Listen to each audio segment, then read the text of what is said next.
You can say we're now, okay.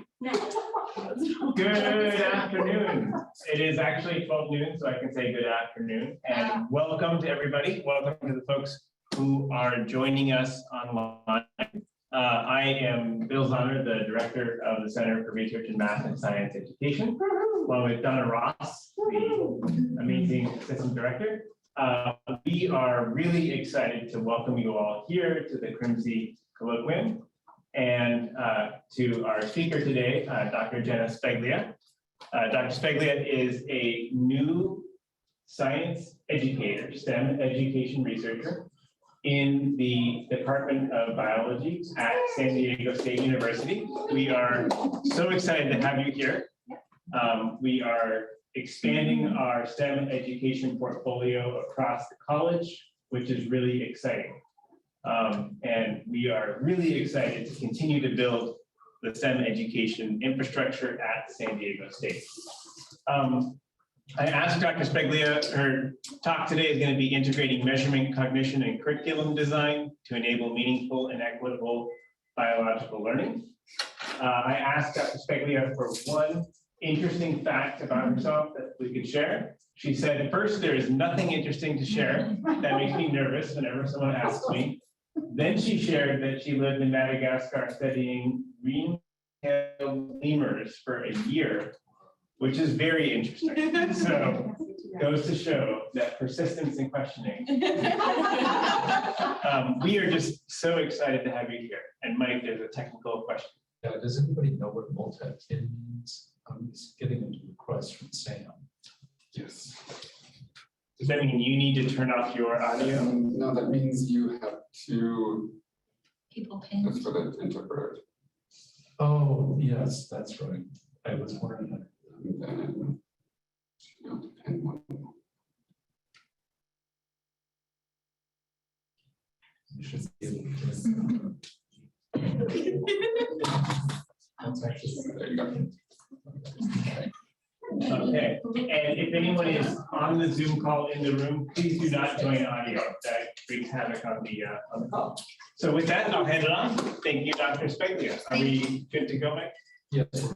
Okay, wonderful. Take it away.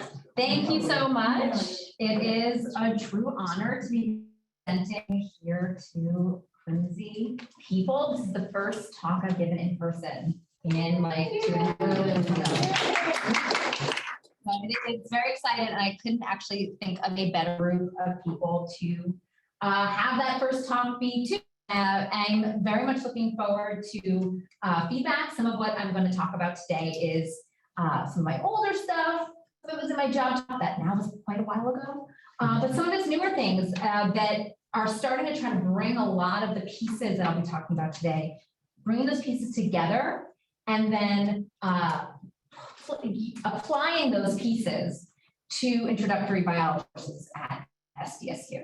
And so some of this is slotted to actually happen next semester at SDSU in the introductory biology program. So I'm very, very much looking forward to hearing your feedback. So I'll tell you, I guess, a little bit about myself. I love learning about Miranda. I didn't make any fancy slides with math and stuff. I should have, but so I did my my Bachelor's of Science in New York, and then I went to St. Louis to do my master's in biology, and then back to New York at Stony Brook University, where I did my PhD in biology. And I was actually studying ring-tailed lemur social behavior and disease transmission. There's a lot of genetics, a lot of lab work, a lot of growing, collecting poop, and getting bacteria and sequencing stuff. And that was all wonderful. But I was exceptionally fortunate during that time to meet my first biology education researcher. And it's fair to say that that person like totally changed my perspective on teaching, learning, and research, frankly. I had always thought education seemed like it could be research, like it felt like research. And I remember I first tried to delve into the literature, and I clearly didn't know where to look because I was really put off by the biology education literature I was reading. And at the time, I didn't appreciate that biology education as a research discipline is a new discipline, right? Education research, of course, is old and has brought amazing evidence-based ideas forward that these discipline-based education programs are using and applying to biology, but I was discouraged. And so I was fortunate to meet Ross Name, who during my PhD, and then I embarked on a 5-year postdoc with him after I graduated with my PhD, also at Stony Brook. So I was at Stony Brook for a really long time. And that was extremely formative for me because I was able to witness over the course of, I think, 9 or 10 years, the reform of a 570-person gateway biology course that was taught in a large lecture hall with absolutely no evidence-based anything happening at a very diverse institution, public institution. I was able to be part of and observe that reform all the way through to what is now a completely flipped active learning course. And that really informs a lot of my research and it informs a lot of how I bring that research into practice. So I guess enough about me. Let's talk some specifics here. I got to probably click on it. Okay. So state of STEM. Now I'm preaching to the choir here, but students identifying as members of historically excluded groups or HECs now to approximately 70% of college students enrolled in STEM classes and they enroll in STEM classes at similar rates as white males. But fewer than 40% of students who enter college intending to major in STEM fields complete a STEM degree. This is across the board. So there's a lot of students who are effectively weeded out of the system. And what has been identified is that HECs comprise only 45% of undergraduate STEM degree recipients and less than 25% of the STEM workforce, even though they make up 70% of undergraduate students who are interested in STEM. So what we're seeing here is the gateway STEM courses diverse as the US population, but the diversity is not maintained and at quite an alarming degree through graduation. So under preparation is the most frequently significant predictor of student outcomes in research studies that focus on this question. Many talented students are interested in biology. They enroll in introductory biology courses. They declare biology majors. But traditional lecture-based courses inadvertently punish students who had a low quality high school education.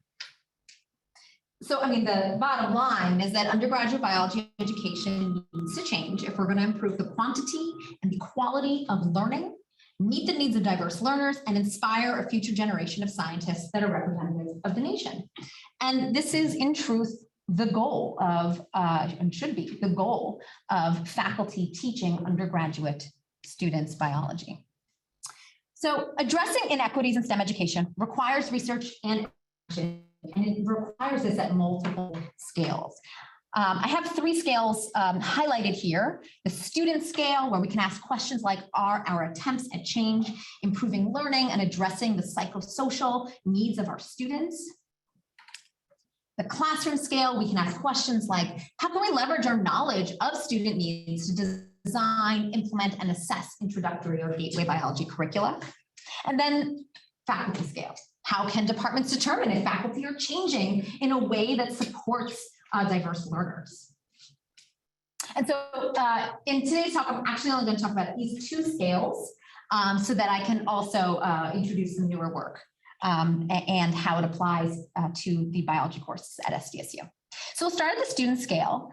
And again, this question is, how are our attempts at change, improving learning, and addressing the psychosocial, but also the cognitive, frankly, learning needs of our students? So understanding student cognitive models is essential to effective teaching and learning, but much of the work in biology education remains detached from cognitive theory. And this is a problem because the cognitive models of biological thinking frame the way we collect our data and impact the validity of the interpretations we make from those data.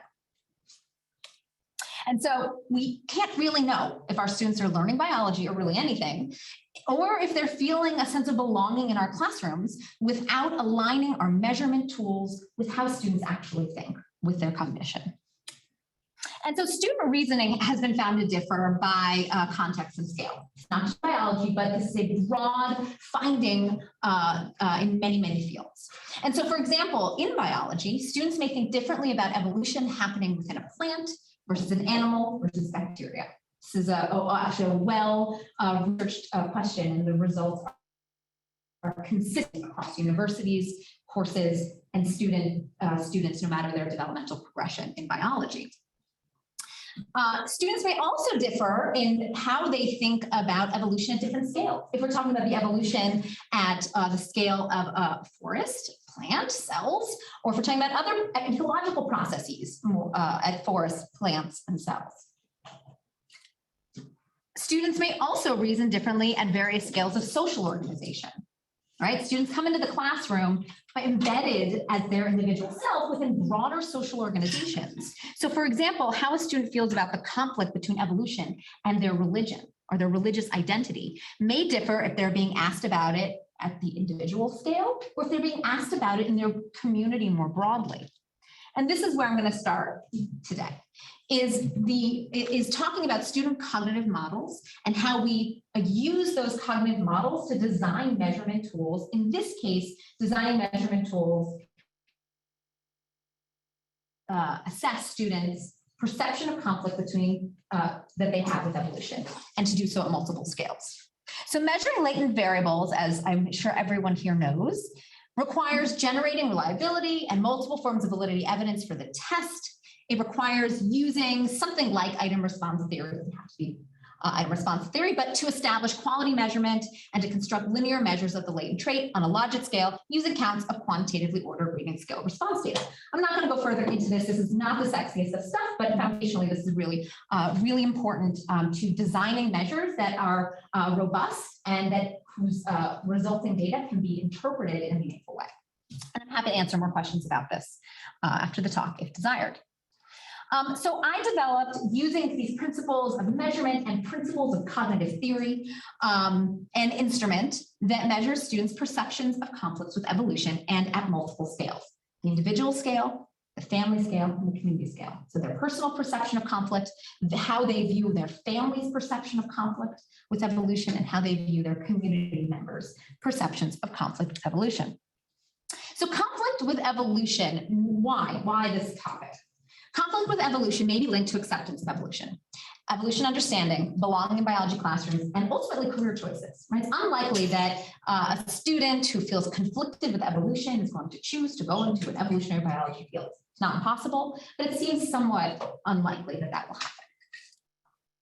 And few studies have actually empirically quantified conflict. It's talked about in the literature quite a bit, but few studies have empirically quantified it, and none have done so at multiple scales. And typically when it is talked about, it's in the context of religion only, where students can, of course, feel conflicted for many reasons beyond religion. And many religious students are not conflicted at all. In fact, a lot of times our religious institutions do a really robust evidence-based job of interacting with their students about religion and evolution and how these two concepts live in different worlds. They solve different problems and they don't need to conflict. So this instrument that I call the SECUM could facilitate more frequent measurement of this construct in evolution settings, raise instructor awareness of conflict levels in their students. It might surprise a lot of faculty, and foster rigorous evaluations of educational interventions designed to reduce it. So any instrument measuring the perception of conflict with evolution should do a few things. It should consider the nature of human social structure. So now we're not just talking to individuals here when we ask them about their perceptions of conflict. We have 3 scales that I've got here. Pro-conflict as it relates to values, cultures, and beliefs, which can encompass religion, but can also encompass things beyond religion. And it shouldn't constrain sources of conflict to single topics such as religion.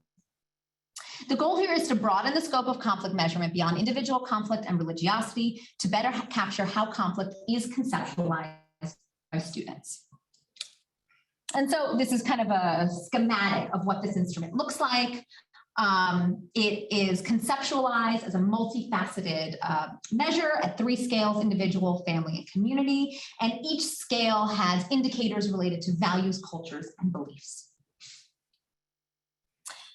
And so we've implemented this instrument for now several semesters in undergraduate biology courses. And we have received feedback from both students and experts in this area. On content domain, we've administered this survey to now over 1,000 undergraduate students that were enrolled in a Gateway Biology course, and the instrument showed suitable reliability, content validity, internal structure validity, and convergence with similar measures. Out on the other end are robust and can be interpreted in a way that is meaningful. And so this instrument's been published, and there are currently 2 projects where this instrument features. I'll talk to you a little bit about those projects now.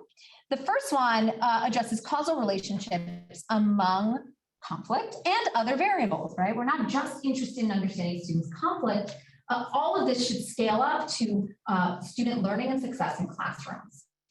So what currently has been done here is that using latent variable path modeling, I modeled a causal relationship between conflict perception using this instrument that I developed, the SECM, and evolution acceptance. And so more specifically, the 3 scales of the SECM were modeled as being causally linked in this way, where family and community conflict are causally linked to individual conflict. And then evolution acceptance broken down at 3 scales, right? Linking it with how students think about evolution: microevolution, macroevolution acceptance, and human evolution acceptance were modeled as being causally related to conflict. And importantly, religiosity, background variables, and evolution knowledge are controlled in this path model. So what we see here very broadly is that conflict contributed to the explanation of evolution acceptance above and beyond the contributions of religiosity and evolution knowledge alone. And so more specifically, assuming a correct model, both family and community conflict had unique causal contributions to individual conflict, with family showing a stronger but modest impact. Furthermore, individual conflict had a significant causal impact on all scales of evolution acceptance, importantly, above and beyond the contributions of religiosity, evolution knowledge, and background variables alone. So conflict, including conflict in our models, is addressing a source of variation in evolution acceptance that religiosity, background variables, and evolution knowledge cannot address or have not addressed in this sample. So the second kind of study that uses this measure is broadly a conflict reduction intervention study. And so this is kind of where we start to work in classrooms. And so to kind of set this up, what I want to first say is that in my research, but also nationwide studies, Black and Hispanic students have tended to begin biology instruction with lower evolution knowledge and acceptance, higher religiosity, and higher levels of conflict with evolution than white students. This is actually quite a consistent pattern. And what this pattern means is hotly debated in the field, and how to frame discussing this pattern is hotly debated in the field. As you can imagine, could be problematic ways of interpreting this pattern. But this is a pattern that we've identified in our sample, and this is a very large sample at this point, and many others have as well. So given this landscape, it's important to ask if our gateway courses are sufficiently removing barriers that can impede student learning. We know students are coming in with different amounts and qualities of prior preparation. We know this. Actually, this isn't new. We've known this for decades. And so are our courses removing those barriers successfully? That should be the next question we ask. And so we've begun to build interventions into our courses. The gateway course that I was previously involved with at Stony Brook. And there are many kind of interventions that we use. I'm not going to go into detail here, but some of the examples are shown below, where we introduced videos with African-American female biologists talking about the importance of evolution in their work and in a socially relevant context.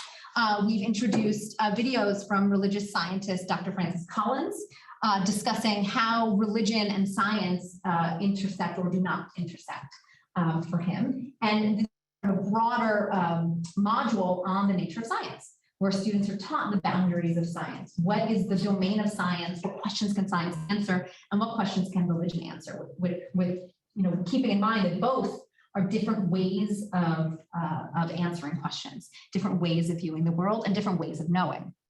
And so what are the boundaries between those two?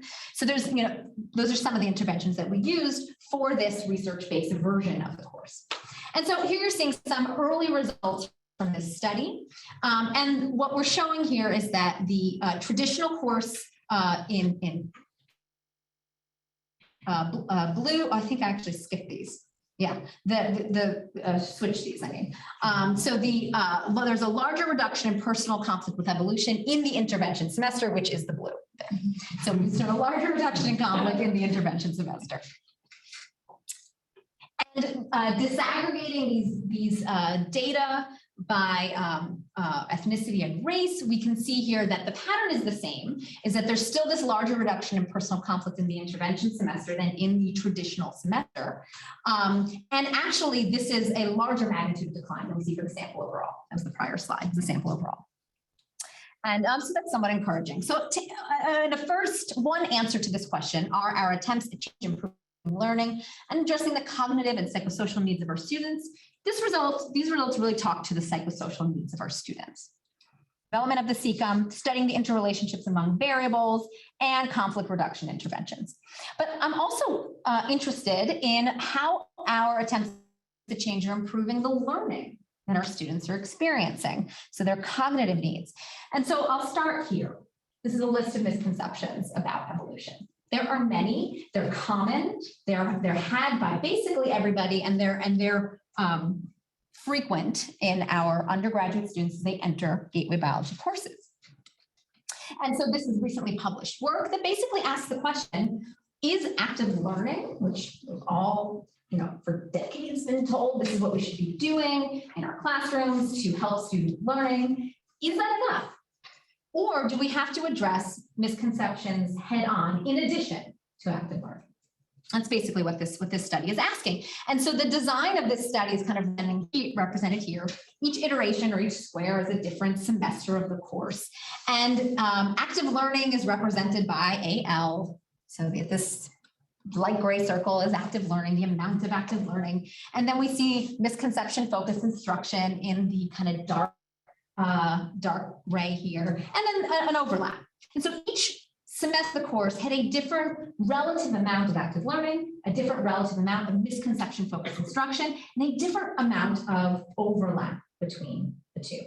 And I'm not going to go into detail about what our misconception focused instruction looked like, but if someone wants to ask questions about that, I'm happy to address it. But the main point of it is that it explicitly talks about misconceptions. It doesn't just focus on the right content, but engages with students about the misconception itself and why it's a misconception. And so this basic pattern here is that across the course iterations, you can see these sample sizes here, there's an increase in the amount of active learning and an increase in the amount of misconception focused instruction. There also happens to be an increase in the overlap between the two. And so we've collected pre and post measures of evolution understanding, and this is what we find. And so broadly here, taking a look at this whole screen, the arrow indicates the direction of increasing evidence-based practices. So higher active learning, higher misconception focused instruction. And so our first finding is that higher doses of active learning and misconception focused instruction were associated with significantly larger knowledge gains in panels A and panel D. Those are both showing knowledge, with more active learning, more misconception focused instruction being associated with higher learning, pre-post learning.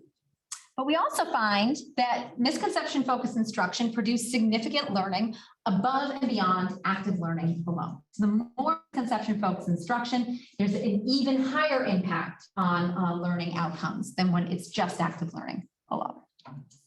And so this is published in Bioscience this past September.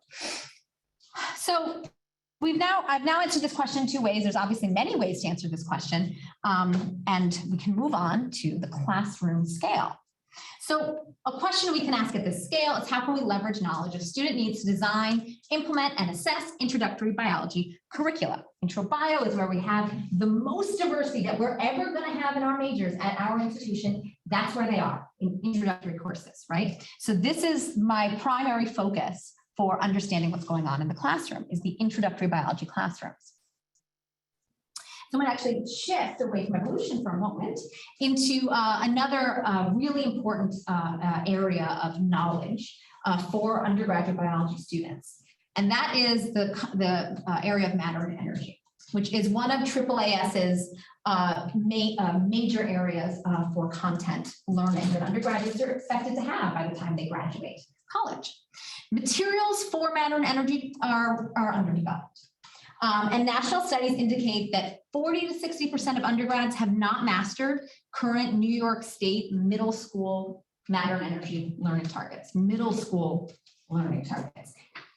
This material is actually quite difficult. So it's not actually surprising when you start really, really getting into this content. But that's a problem, right? And we need to address that with the design of curricula that do something different than what they've been doing before, because they're clearly not working. So to address the gap in the availability of matter and energy resources, I worked on an OER grant, Open Educational Resource Grant, to develop matter and energy digital assets for learning for Gateway Biology courses.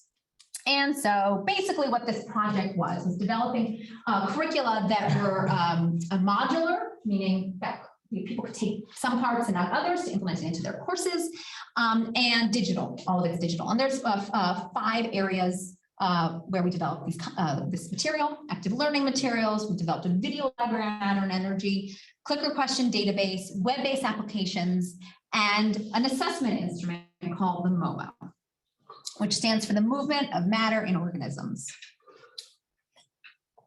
So this work, builds on what we know about optimal learning. Okay, so the development of all these resources builds on what we know about optimal learning. And what we know is that optimal learning builds on prior knowledge, requires the integration of knowledge structures, and builds up transferable knowledge structures. And a problem with most undergraduate curricula is that it generates ephemeral knowledge that's not connected to cognitive frameworks or to the real world. I mean, matter and energy answers the question of how to lose weight, yet frequently taught in a way that's not connected to the real world.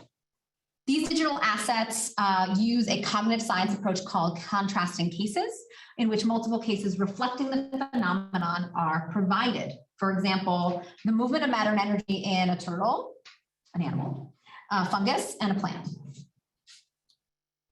So we've implemented the materials in undergraduate biology courses and the MOMO instrument to measure at pre and post test what the matter and energy knowledge is of the student sample. And the results are shown here on the right, is that we see overall students' mean probability of answering items correctly nearly doubles from pre to post test with large effect sizes. But one thing I want to just note here that hasn't been published yet is that while all students gain, we see that students from historically excluded communities have the lowest pre-test matter and energy knowledge and tend to gain the least, right? So our work isn't done here. And so this is a continuing project. There are 3 web-based applications that we've developed, and they will be used in the introductory biology courses at SDSU. I can kind of show you, let's see, will this play here? And so students log into the app. This uses a platform called R-Shiny. So you code the apps in R, and they can be implemented to students with just a simple link. Students log in, they kind of go through the whole thing. They can do it in groups, they can do it individually as homework. Yeah, so R-Shiny requires a special server, a Shiny server, that is currently being implemented at SDSU. If it goes, they're having issues right now. I have to respond to an email, but that this server should exist at SDSU really soon and can be used for courses beyond this one. But there are 3 apps that will be on that server available for introductory biology students. This is just a kind of walk through of one of them. There's also some new videos that have been designed since that prior publication, and as well as some new activities. So this work so far was addressing this question of how do we leverage our knowledge of student needs to design a kind of new curricula. But there's also, and evidence-based assessment was the first answer to that question. But I think it's also really important that we start, when we're thinking about classroom and we're thinking about learning, we're thinking about equitable learning, we think about equity in education, and we think about indicators of equity in particular. And so the NRC in 2019 has phenomenal policy paper, conceptualized educational inequity as the persistent pattern of between group disparities in 7 education-related domains. They've identified 7 of them. What you see on the right is one of those 7 domains. Learning and engagement is just one of their 7 domains. It's the domain that I work in most often. And they identified specific indicators of educational equity in that domain, specific constructs, and they proposed specific measures. It's really, really, really valuable publication. And I am now proposing additional measures in some newer work of educational equity. And these newer measures that I'm proposing as indicators of educational equity are measures of educational debt. So I didn't come up with educational debt. But it's, I know, I'll tell you who did in a minute. So, but over the past decade, demographic disparities in educational outcomes have frequently been approached by documenting so-called achievement gaps, right? We've all heard this. And we may have also heard that, that this is perhaps a problematic framework. So in this framework, achievement gaps typically refer to differences in test scores between marginalized and advantaged demographic groups. And I would say at this point in education, research within biology at least, this achievement gap framework is on the outs for lots of really important and accurate reasons. The educational debt framework has been proposed as a equity-aligned alternative. It was proposed by Landis Billings in 2006, where she eloquently described the problems with the achievement gap framework a very long time ago. It took us all a while to catch on. And it's a powerful social justice aligned approach for conceptualizing demographic disparities in educational outcomes.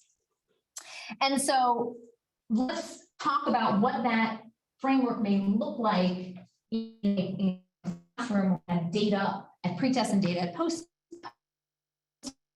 What this actually means, the educational debt kind of idea, is that students enter courses with differences in knowledge, proficiencies, and experiences due to systemic inequities. You can see that on the left, where marginalized students in blue start out at a lower point and end at a lower point than advantaged students in yellow at pretest. Sorry, they start out at a lower point at pretest. That's all pretest. These pre-course differences are conceptualized as the educational debts that society owes to students. Quantitatively, this baseline debt that we see circled here in red is reflected by lower pretest scores for historical students. And then what happens throughout the course of the semester indicates what happens to that debt throughout the course of the semester. And in this conceptualization here, which is by Van Dusen and Neeson, the debt can either be mitigated, where both groups, no matter where they started, come to the same point. The debt can be perpetuated, which is in the second panel here, where everybody learns, they learn more or less equivalently. And what that means is that marginalized students are still have lower knowledge than advantaged students at the end of the course. And of course, debt can be exacerbated, in which case marginalized students actually learn less than their advantaged counterparts. And I think there's a lot of evidence suggesting that this panel all the way on the right here is actually what's happening often for a lot of constructs in introductory courses. But it has not often relatively new these disparities. I can't for sure, but as more people use it, I expect we'll find that. So some of my more newer work is applying a very large data set that was generated over the past 8 or so years of pre-post evolution learning and matter and energy learning, disaggregated by salient student identities, and there are many of them. And applying these data to a modified version of this framework. One limitation of this framework is that, and I'll go back to it for a moment, there's an assumption that learning happens, right? And actually, there's not a lot of studies on learning in biology education, fewer in evolution education, and a lot of them show learning doesn't really happen in a lot of cases. So the assumption that learning happens is not necessarily consistent with what we're seeing in real classrooms at the moment. And so I'll be kind of modifying this framework to fit that reality. This work builds upon theoretical and early empirical discussions of educational debt by adding a second empirical dimension, magnitude of learning, to generate more nuanced measures of educational equity in line with NRC recommendations. This work is situated within NRC's policy document. I think an important thing to point out, will disagree with, is that of the many education-related factors that must be modified to generate systemic institutional change, learning has received relatively minor attention, yet must be part of this multifaceted lens through which we understand the removal of barriers to success. It's important and necessary and essential and foundational that we improve students' sense of belonging, motivation, STEM identities, feelings of inclusion in our classrooms. That absolutely must happen. But we also must produce phenomenal scientists if we want to diversify our field. And so learning has to be a centerpiece of our equity-focused work as well. And it often is not, at least in some areas of biology education work. And so the work I just showed you was my answers, my current answers to this question of how we can leverage knowledge of student needs to design, implement, and assess introductory biology curricula.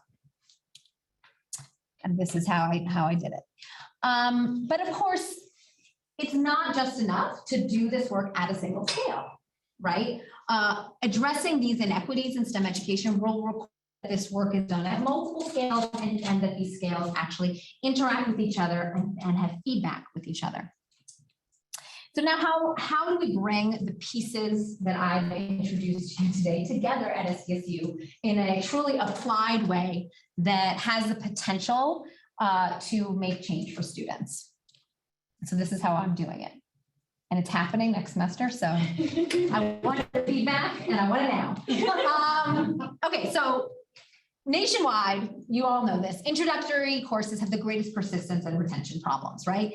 And research, especially like Freeman's 2014 paper showing how much class size appears to be at least correlated with student learning and student outcomes and equity of student learning.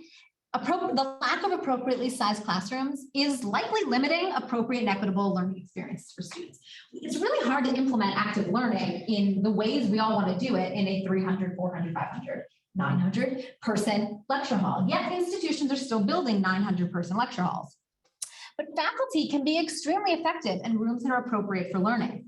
And so this is the pitch, literally the slide is part of a pitch I gave to people, many people in this university to convince them to do this, which is to let me change the current lecture hall design of Bio 204, which is a gateway organismal biology class at SDSU, from a 300 person course in a large lecture hall to a 100 person active learning course that still serves 300 students by magic. No, by repeating that course 3 times, but flipping the course that all lecturing is actually happening by video. And the only face time that students experience is active learning, and it's once a week.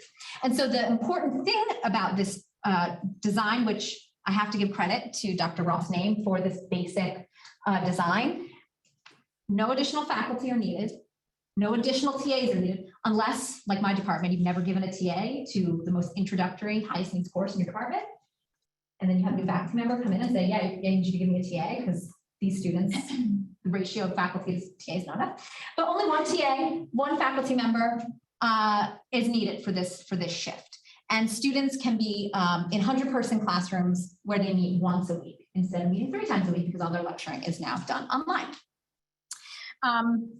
And you'll notice this 36 UTAs thing there. And I'll talk a little bit more about that in a minute. So I pitched this about 1.5 years ago now. Drew a picture of the classroom in case people's imaginations limited them.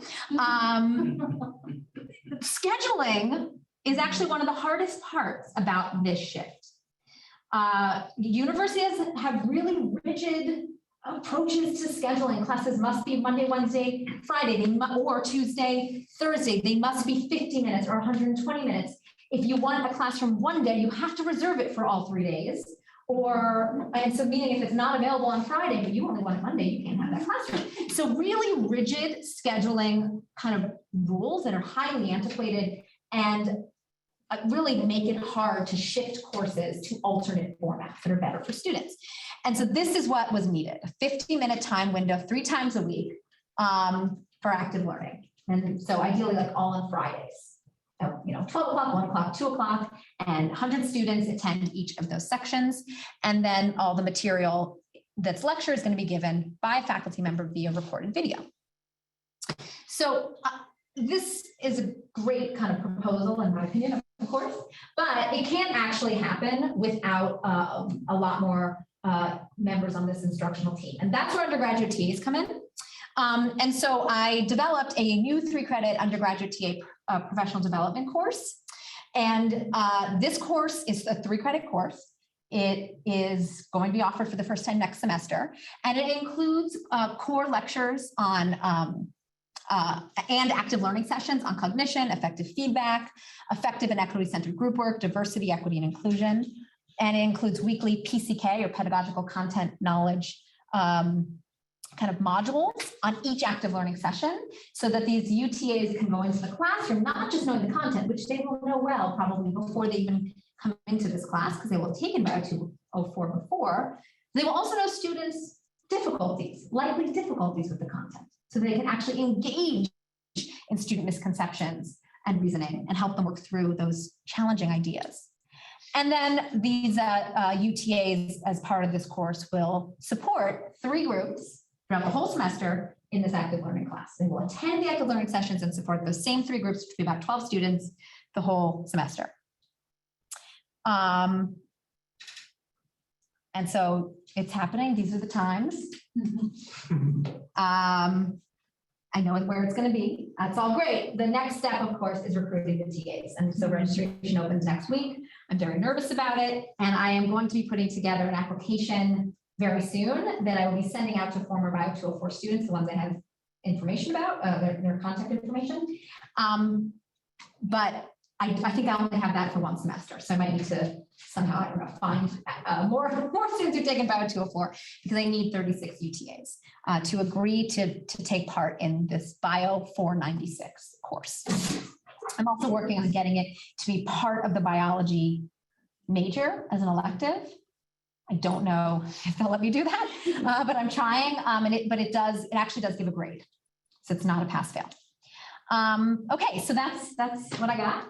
And I would love any questions. I mean, there's a lot of people who thank for this work, a lot of funding agencies, the Bio 201 students who really taught me them and Dr. Rossnay taught me everything I know. And I have a lot of thanks for all of them. So I'd love to take your questions at this point. I already got a question in chat. Okay. Do I stop? I should stop share? Okay. Okay. Okay. And if you stand kind of right where you are, you're visible at least great. over there. So from Annalise came the question, have you seen differences in resistance to certain topics in biology? Evolution can be very charged in terms of identity, but maybe photosynthesis or genetics, not so much.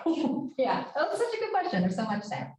So yes, evolution is a charged topic. And this is not just a fact of Southern institutions and Southern student samples. This is a nationwide reality, is that students struggle with thinking about evolution, and they struggle with thinking about evolution as it intersects with their identity.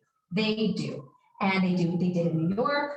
I've started collecting pretest data at SDSU in the introductory biology course. They do here, not everyone, but a large fraction of our students do struggle with thinking about evolution and accepting evolution.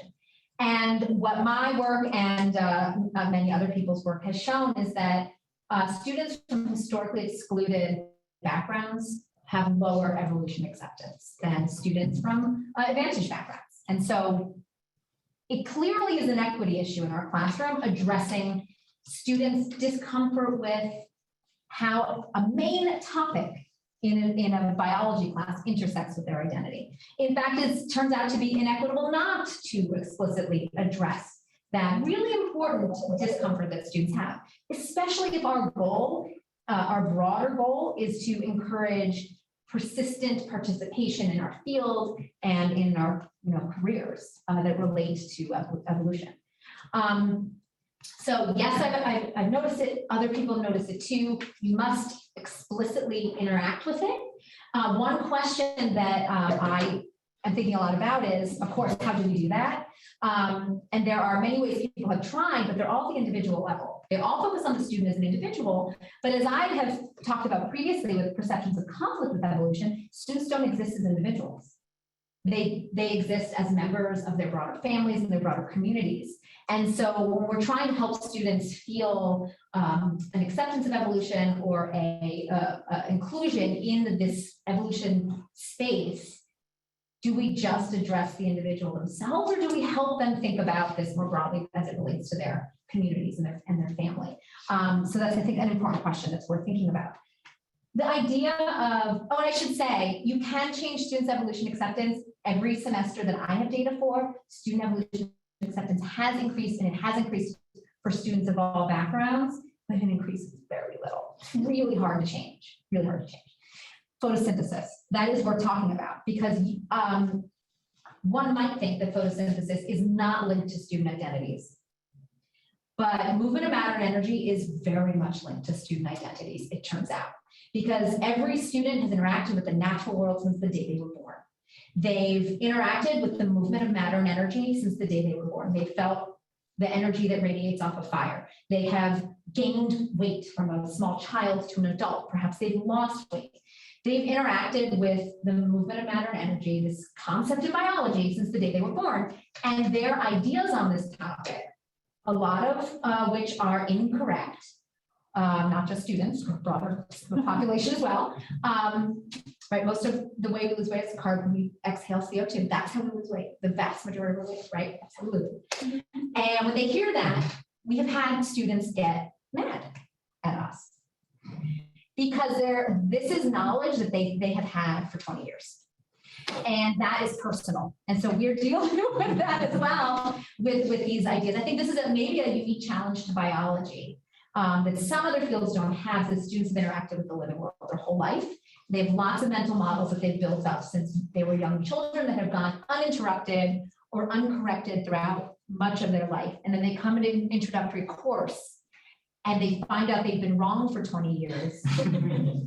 That can, I mean, it can cause stereotypes, it can cause lots of problems. And so knowing that going into designing a course is absolutely essential, both engaging with, explicitly addressing those misconceptions, and also helping students recognize your idea about that topic is logical. It makes sense why you thought that. In fact, the majority of people, including doctors, think we lose weight by sweating.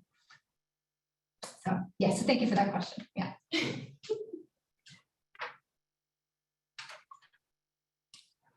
Could you talk more about the misconception-focused instruction and how that is distinct from active learning? Yeah. So oftentimes it does interact. But what misconception-focused instruction is broadly is where the misconceptions about evolution are central to the design of whatever the lecture is or whatever the activity is. And so to give you an example of an activity that we use that was considered misconception-focused instruction, we would give students an explanation, like a student explanation of evolution, and ask them to identify the misconceptions in that statement. So that's one example where students are actively thinking about, okay, well, what are the misconceptions here and why are those misconceptions and how would I correct this statement? That's one example of how it's done. Now that is an example of active learning as well. The examples that we have of misconception-focused instruction that's not also active learning, and you can argue with me that it is, I think that would be reasonable actually, is a video that just identifies, here's 10 misconceptions, this is why they're misconceptions, this is the correct way to think about it. Could be active learning, right? Because students could be engaging actively, but the field does not have measurement tools if the field does not have good measurement tools to identify and measure the amount of active learning in the classroom, there are some tools that exist, they do not, as far as I know, work necessarily on videos, right? So there's some issues with the measurement of the amount of active learning, but that was coded as not active learning because the instrument we used considered that not active learning. But one might critique that. Yeah. I have a friendly provocative question. Okay. Because I keep hearing the word misconceptions a lot. Yeah. I went to grad school at Berkeley, and as you know, there are some deep divisions, some in the field around even using the term misconceptions. As a preconception, an alternative conception, I'm thinking particularly from a knowledge and pieces standpoint or Yeah. something like that. And so I'd just like to hear you speak a little bit more about possible maybe advantages or disadvantages of how that frames students and how you're thinking about that in the work. Sure. Yeah, so I mean, I think there's two pieces to that answer. The first, that it's true, the word misconceptions. The word itself has been, maybe 10 years ago, I don't know, has been identified as perhaps problematic, and there were some really high profile papers on that it's really problematic, it's student deficit thinking. There's some papers on that. That kind of hate of the word misconceptions has not really persisted. It's now more or less accepted again, though some people will never be okay with it. So the use of the word misconception was carefully considered, and we did choose to stick with the word misconception over alternate conceptions because at this point the state of opinion on that word in the literature is okay. We didn't know if we would receive pushback when we published it in Bioscience. We did not. We had a very prominent education researcher review the paper. But I think your bigger point isn't just about words. It's probably, and correct me if I'm wrong, about thinking about, are we thinking about what students are lacking? Are we taking a student deficit approach in the first place by focusing on misconceptions? And I think that's an important point to always be aware of and always ask ourselves, is this approach taking the perspective that there's something wrong with the student? So if that's the perspective your approach is taking, then you're in big trouble. Your students are in even bigger trouble. And so I would argue that certainly a misconception perspective can be that. It can be situated within a deficit framework. But frameworks matter. And frameworks dictate how we ask questions, how we interpret patterns, how we collect data, how we make changes to our classroom based on those data. And so if a misconception-based approach is framed within, let's say, an educational debt approach, or there's nothing wrong with the student, there's something wrong with the environment, an environment deficit approach, then we have the freedom to understand how students think, right? Because that's the truth is that these misconceptions exist. So we have the freedom to both understand how they think, believe that they think that way, and that there's darn good reason for them to think that way, and make changes to our curriculum based on our knowledge about their thinking, which really is what needs to happen. So something that I think the field needs to be careful about is saying that the particular action or approach itself is problematic when it might be the framing of that approach that's problematic. And I think that that's kind of what maybe is happening in the misconception field, is that if you're having a deficit student thinking model and you're teaching misconceptions to students explicitly, without a doubt, the way that that's going to be done in that classroom is probably going to be problematic, because it's unlikely you're telling students there's nothing wrong with having that misconception. In fact, that misconception is so reasonable and logical that the vast majority of people have it. You can even show them videos of Harvard students who go on and on about all the biochemistry courses they take, and then saying that where the mass and the log they're holding came from is the soil. Harvard students, right? They're the best, aren't they? and of course, the mass in that log came from the air. That's where it all came from. Well, all the carbon. That's where all the carbon stuff comes from the soil. But the vast majority of that comes from the air. And so, taking it from an environment deficit framework, you address misconceptions in a very different way. So I think that is a great opportunity to say frameworks really matter in everything we do, which is also why I haven't really published much on educational disparities. yet. I've seen the results in my data for like a million years. But the frameworks are really underdeveloped in about disparities in student progress and learning. And so I think this educational debt framework might be a valuable step forward. I'm gonna ask a question on behalf of the chat. This is coming in from Annalise, who asked a question saying, if only 25% of STEM graduates go into the workforce in STEM, is there a way of measuring the impact of STEM education in the lives or the communities of graduates who do not go into the STEM workforce? Yeah. We better figure out a way to do that, right? I mean, I don't think I have the answer to that. But there is a lot going on there that the field and certainly all individual researchers do not understand.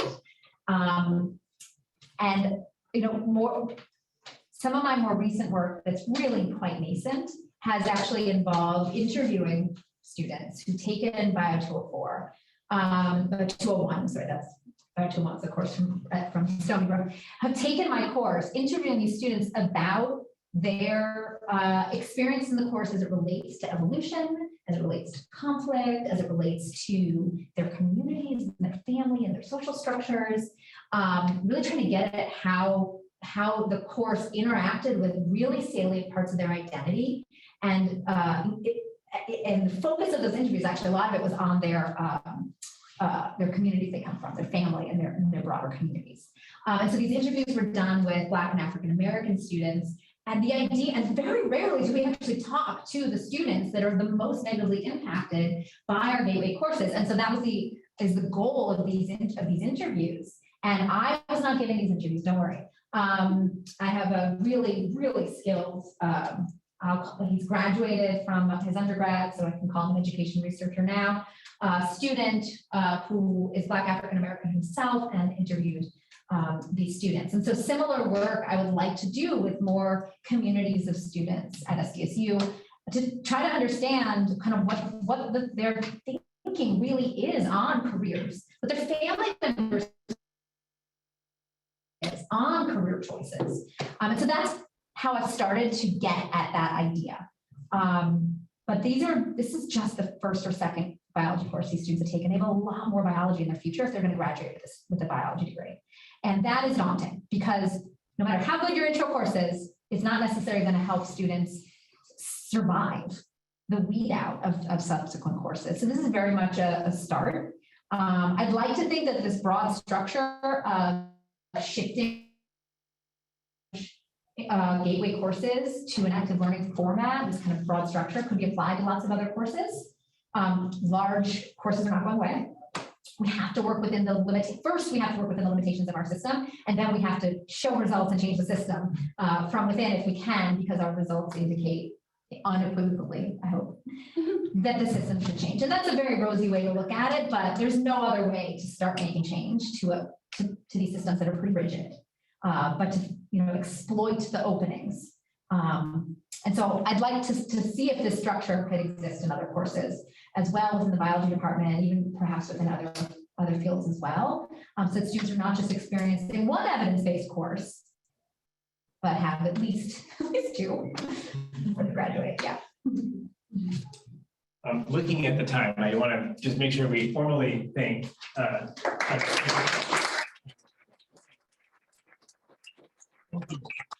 wonderful, thought-provoking presentation. Thank you. I believe that I'm looking around for Candy and Donna, who are. I'm here. Donna, I think they're upstairs. There is some food upstairs, I believe, right? They were in the process of